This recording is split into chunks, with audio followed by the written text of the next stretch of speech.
जय हिंद, वंदे मातरम। ज्ञान कुटिया 1 2 3 4 में आप सभी का स्वागत है। मैं हूं शिवा सर। आज लेकर के आए हूँ यूपी टेट का सेट नंबर 5 यूपी टेट से संबंधित क्वेश्चन। पहला क्वेश्चन है कि छात्रों में सही व्यवहार के प्रशिक्षण हेतु सर्वाधिक महत्वपूर्ण क्या है।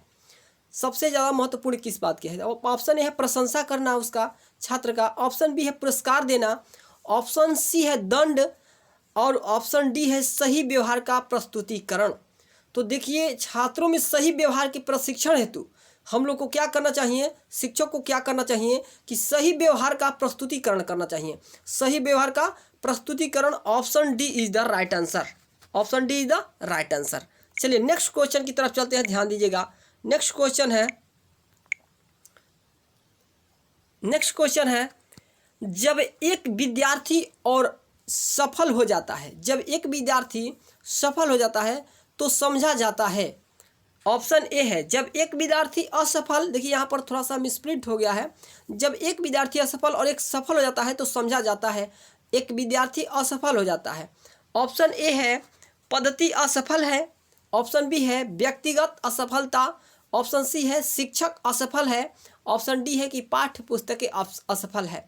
तो देखिए ध्यान से सुनिएगा, कहने का मतलब है कि यहाँ पर कह रहा है कि जब एक व्यक्ति यानी एक बच्चा असफल हो रहा है, जब एक बच्चा असफल हो रहा है तो ये व्यक्तिगत विभिन्नता है। व्यक्तिगत यानी कि व्यक्ति एक ही कह रहा है, यहाँ पर थोड़ा सा मिसप्रिंट हो गया है, सफल हो गया है, यहाँ असफल होगा तो ये आपका व्यक्ति मतलब असफलता हो जाएगी।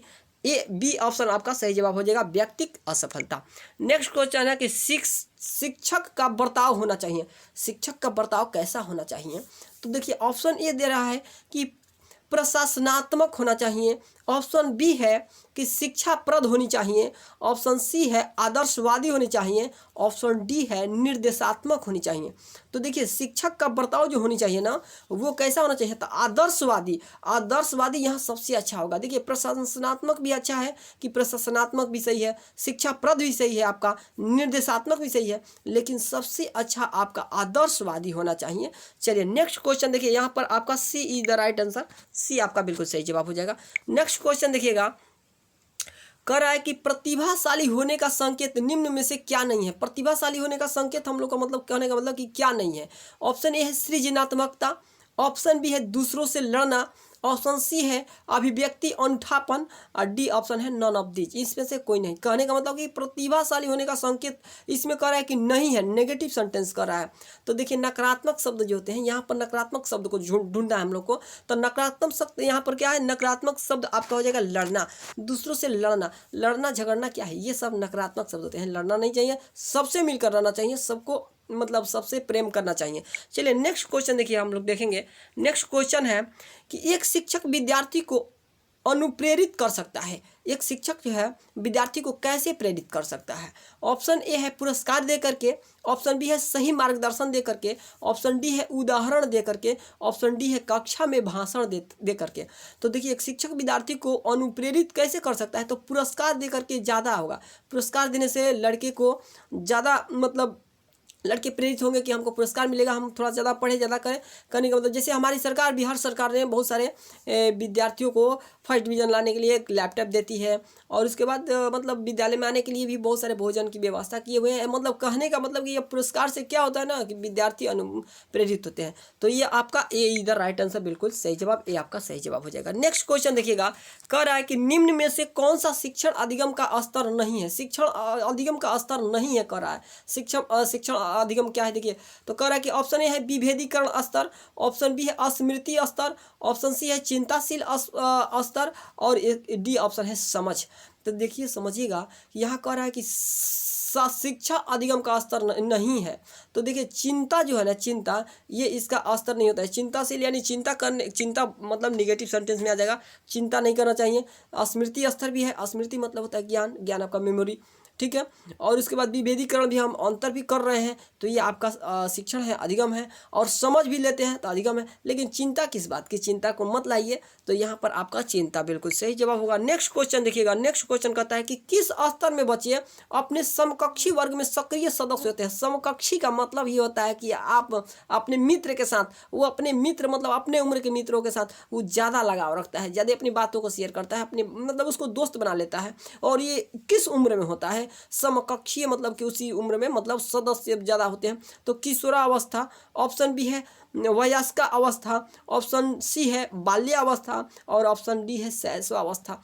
तो याद रखेंगे, देखिए ये बाल्यावस्था जो मिथ्या की अवस्था होती है, मतलब इस अवस्था में बच्चे बहुत सारे झूठ बोलते हैं। लेकिन एक बात ध्यान से सुनिएगा, बाल्यावस्था में नहीं बच्चे सिर्फ अपने बारे में सोचते हैं कि हमको ही ज़्यादा मिल जाए, ऐसा करते, ये भावना होती है, शैशवावस्था में होते हैं। लेकिन याद रखिएगा किशोरावस्था में जो बच्चे होते हैं ना, इस अवस्था में वो समकक्षीय, मतलब कहने का मतलब है कि वो अपने ही, कहने का मतलब कि वो अपने जैसे कि लड़के के साथ लड़के को रहना, लड़की के साथ मतलब वो समकक्षीय, मतलब कहने का मतलब वो सदस्य बन जाते हैं।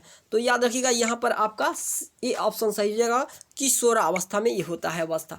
कहता है नेक्स्ट क्वेश्चन है कि चरित्र का विकास होता है किसके द्वारा? ऑप्शन ए है इच्छा शक्ति के द्वारा, ऑप्शन बी है नैतिकता के द्वारा, ऑप्शन डी है बर्ताव एंड व्यवहार, बर्ताव और व्यवहार के द्वारा, और ऑप्शन डी है आल यानी सभी। तो देखिए चरित्र का जो विकास होता है ना हम लोगों का, वो इच्छा शक्ति के द्वारा ही चरित्र होता है। हमको थिंकिंग पर ही हम लोग का चरित्र का विकास होता है।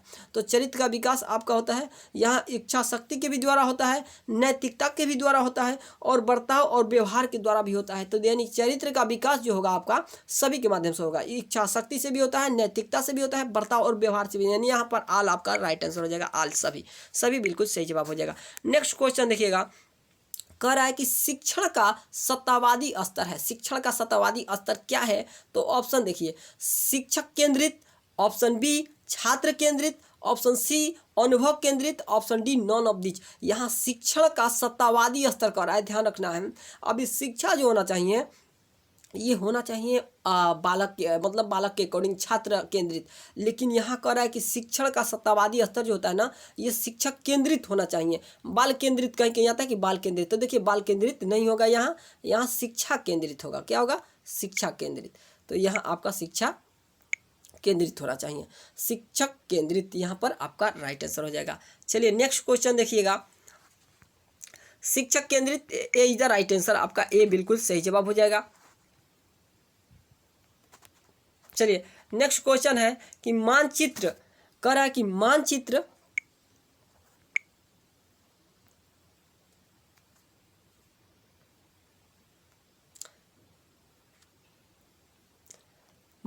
बनाना किस उद्देश्य की पूर्ति करना है? मानचित्र बनाना किस उद्देश्य की पूर्ति करना होता है? ऑप्शन ए है ज्ञान, ऑप्शन बी है बोध, ऑप्शन सी है कौशल, ऑप्शन डी है रुचि। तो देखिए कह रहा है कि मानचित्र बनाना किस उद्देश्य की पूर्ति करना है?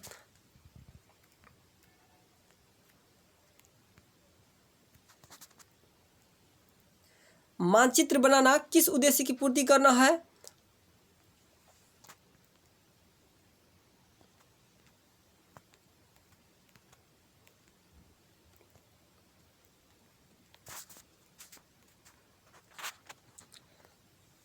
चलिए नेक्स्ट क्वेश्चन है कि अधिगम को प्रभावित करने वाले कारक, अधिगम को प्रभावित करने वाले व्यक्तिगत कारक कौन होते हैं? अधिगम को प्रभावित करने वाले व्यक्तिगत कारक। देखिए नेक्स्ट क्वेश्चन है कि अधिगम को प्रभावित करने वाले व्यक्तिगत कारक क्या होते हैं? ऑप्शन ए है संचार साधन, ऑप्शन बी है समवयस्क, ऑप्शन सी है परिपक्वता, ऑप्शन डी है परिपक्वता एवं आयु, ऑप्शन डी है नॉन ऑफ दिस। तो देखिए यहाँ पर कह रहा है कि अधिगम को प्रभावित करने वाले व्यक्तिगत कारक। तो व्यक्तिगत कारक का मतलब होता है कि व्यक्तिगत विभिन्नता उसके अंतर्गत आता है। व्यक्तिगत विभिन्नता मतलब व्यक्तिगत, तो यानी जो ये हो जाएगा व्यक्तिगत विभिन्नता, परिपक्वता एवं वायु जो होती है इसी को प्रभावित करता है, ऑप्शन सी हो जाएगा। नेक्स्ट क्वेश्चन देखिएगा, नेक्स्ट क्वेश्चन है कि जिस इच्छाओं की पूर्ति नहीं होती उसका भंडारण गृह कौन सा है? जिस इच्छाओं की पूर्ति नहीं होती उसका भंडारण गृह कौन सा है? ऑप्शन ए है ईदम, ऑप्शन बी है अहम, ऑप्शन सी है परम अहम, ऑप्शन डी है ईदम एवं अहम। तो इसका सही जवाब हो जाएगा आपका इदम। इदम is the right answer, A option is the right answer, इदम। चलिए आज के लिए बस इतना है, फिर मिलेंगे कल, तब तक के लिए सभी लोगों को धन्यवाद। जय हिंद।